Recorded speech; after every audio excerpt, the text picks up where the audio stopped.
Hello everybody. Welcome to Dreamland Fairy Tales, audiobooks. The story we are about to read is about The Selfish Giant by Oscar Wilde. The Selfish Giant, one of our favorite fairy tales, was first published in 1888 as part of Oscar Wilde's collection of children's stories entitled The Happy Prince and Other Tales. That collection of children's stories also includes The Happy Prince, The Nightingale and the Rose, The Devoted Friend, and The Remarkable Rocket.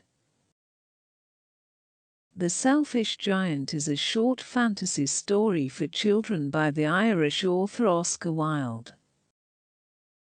It was first published in 1888 in the anthology The Happy Prince and Other Tales, which, in addition to its title story, also includes The Nightingale and the Rose, The Devoted Friend and The Remarkable Rocket.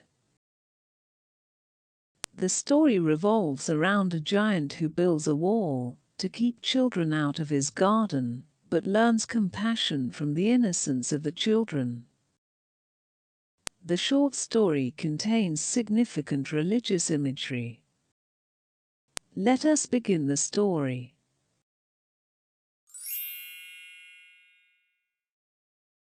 Every afternoon, as they were coming from school, the children used to go and play in the giant's garden.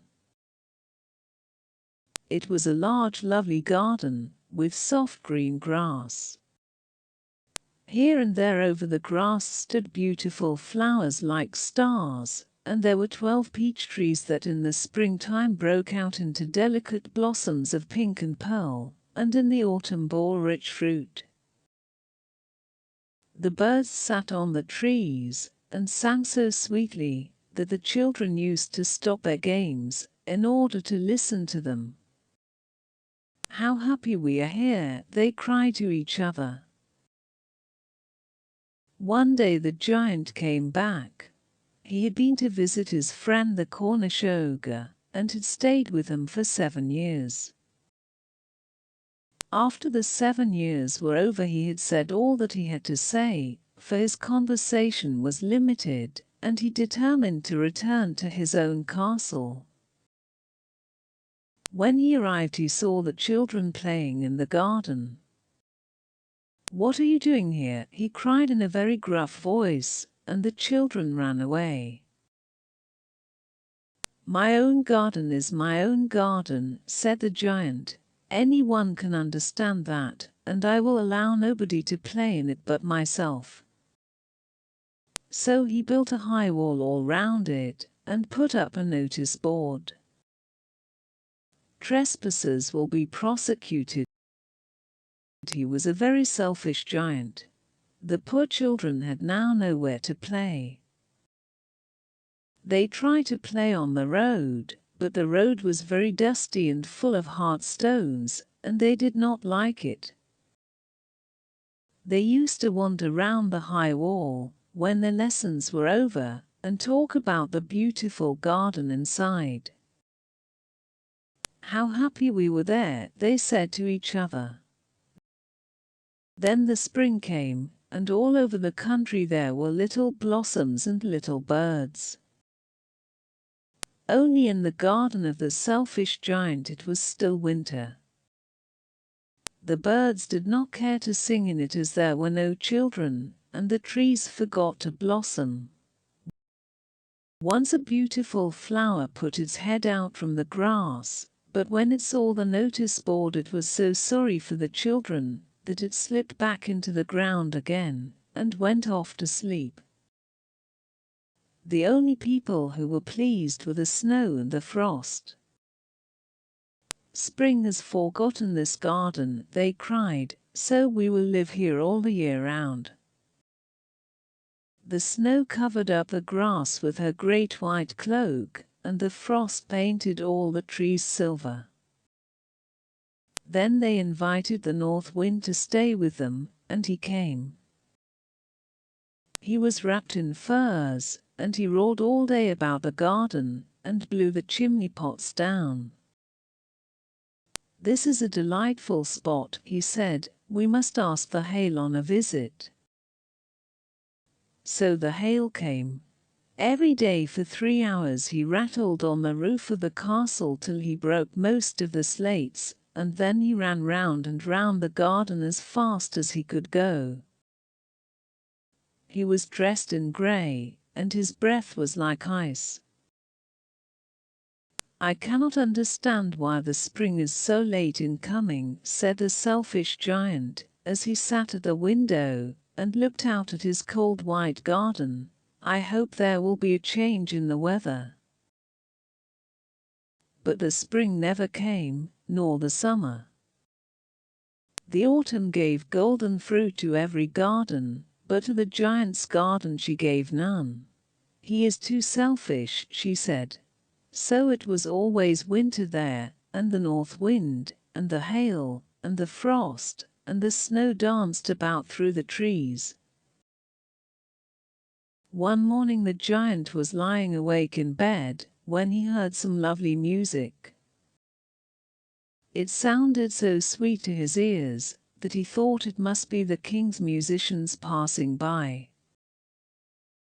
It was really only a little linnet singing outside his window, but it was so long since he had heard a bird sing in his garden that it seemed to him to be the most beautiful music in the world.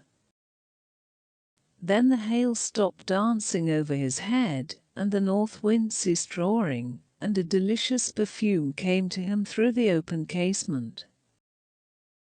"I believe the spring has come at last," said the giant, and he jumped out of bed and looked out. What did he see? He saw a most wonderful sight. Through a little hole in the wall the children had crept in, and they were sitting in the branches of the trees. In every tree that he could see there was a little child. And the trees were so glad to have the children back again that they had covered themselves with blossoms and were waving their arms gently above the children's heads. The birds were flying about and twittering with delight, and the flowers were looking up through the green grass and laughing. It was a lovely scene, only in one corner it was still winter. It was the farthest corner of the garden, and in it was standing a little boy. He was so small that he could not reach up to the branches of the tree, and he was wandering all round it, crying bitterly. The poor tree was still quite covered with frost and snow, and the north wind was blowing and roaring above it. "Climb up, little boy," said the tree, and it bent its branches down as low as it could, but the boy was too tiny. And the giant's heart melted as he looked out. "How selfish I have been," he said. "Now I know why the spring would not come here. I will put that poor little boy on the top of the tree, and then I will knock down the wall, and my garden shall be the children's playground forever and ever." He was really very sorry for what he had done. So he crept downstairs and opened the front door quite softly and went out into the garden. But when the children saw him, they were so frightened that they all ran away, and the garden became winter again. Only the little boy did not run, for his eyes were so full of tears that he did not see the giant coming. And the giant stole up behind him and took him gently in his hand and put him up into the tree.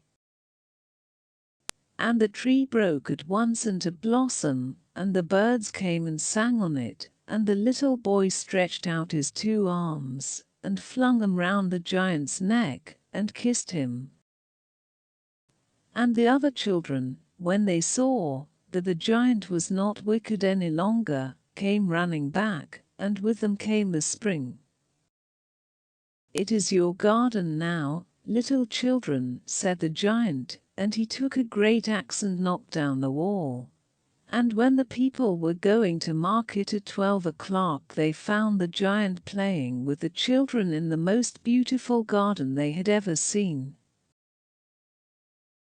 All day long they played, and in the evening they came to the giant to bid him goodbye. "But where is your little companion?" he said. "The boy I put into the tree." The giant loved him the best, because he had kissed him. "We don't know," answered the children. "He has gone away." "You must tell him to be sure, and come here tomorrow," said the giant. But the children said that they did not know where he lived, and had never seen him before, and the giant felt very sad. Every afternoon, when school was over, the children came and played with the giant. But the little boy whom the giant loved was never seen again.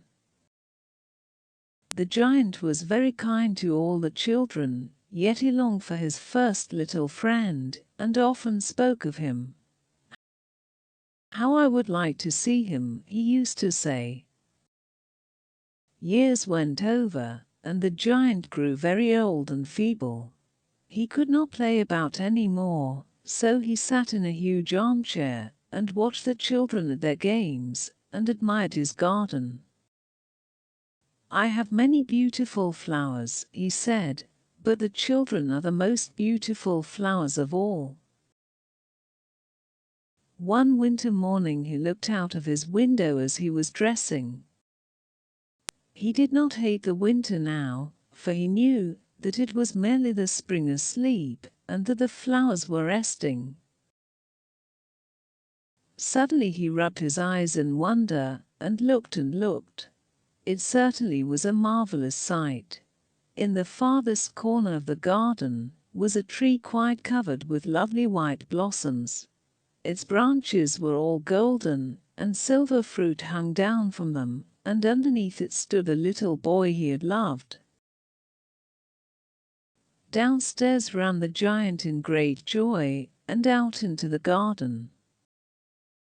He hastened across the grass, and came near to the child. And when he came quite close, his face grew red with anger, and he said, "Who hath dared to wound thee?" For on the palms of the child's hands were the prints of 2 nails, and the prints of 2 nails were on the little feet. "Who hath dared to wound thee?" cried the giant. "Tell me, that I may take my big sword and slay him." "Nay," answered the child, "but these are the wounds of love." "Who art thou?" said the giant, and a strange awe fell on him, and he knelt before the little child. And the child smiled on the giant, and said to him, "You let me play once in your garden, today you shall come with me to my garden, which is paradise." And when the children ran in that afternoon, they found the giant lying dead under the tree, all covered with white blossoms. And that is the tale of the Selfish Giant by Oscar Wilde. The end. You might also enjoy this interesting story about the tale of Little Briar Rose. Little Briar Rose, also called Sleeping Beauty, a folk tale originally recorded by the Brothers Grimm. Briar Rose is a fantasy about a girl's reaching maturity. It's also a fantasy about fate. The wise women invited to the christening are fates, not fairy godmothers. The king invites them because he wants them to be kindly inclined toward his daughter. Unfortunately, the lone uninvited wise woman arrives in time to devise a dreadful end for Briar Rose. But, fortunately, there's one wise woman left who, although she can't change the child's fate entirely, can at least soften it somewhat. If you enjoyed that story, leave a like and do not forget to subscribe to Dreamland Fairy Tales audiobooks. Hit notification bell button to be updated to our latest fairy tale stories and enjoy a complete collection of short stories for children. I hope you enjoyed reading with me. Until next time, goodbye.